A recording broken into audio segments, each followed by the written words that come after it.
Alam nyo ba na 80% ng mga aso natin at the age of 3 ay may active dental disease? Hi guys, Doc Ara here. Alam nyo ba na ang dental disease ay isa sa pinaka-common na problema ng mga aso natin? Specifically, yung tinatawag natin na periodontal disease.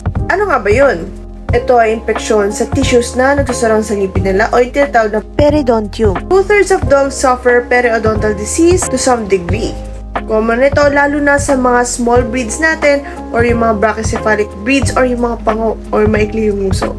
At dahil ito sa liit ng jaw nila at madalas may overcrowding ng ngipin nila. Nagsisimula ito sa tartar. Paano nga ba nagkakaroon ng tartar mga aso natin? Ang ngipin kasi marami siyang bacteria at nagpo-form ng invisible layer called plaque. At nag-organize ito into a biofilm or yung bacterial slime. So, kapag hinayaan lang ito sa ngipin, pwede ito mag-mineralize, tumigas, tapos kakapal ito, resulting to tartar. Hence, kaya rin nagkaka-bad breath ang aso nyo. So, paano ito ma-prevent? The best way pa rin is to brush your dog's teeth.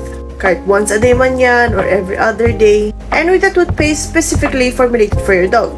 And kung mahilig sa wet food ang inyong mga dogs, mas prone sila sa tartar buildup. So maganda rin bigyan sila ng dry food that could help reduce yung tartar buildup nila, like yung Good Boy Little. Since may anti-tartar properties ito, it can help reduce plaque and tartar. Plus, practical ito since dog food rin ito.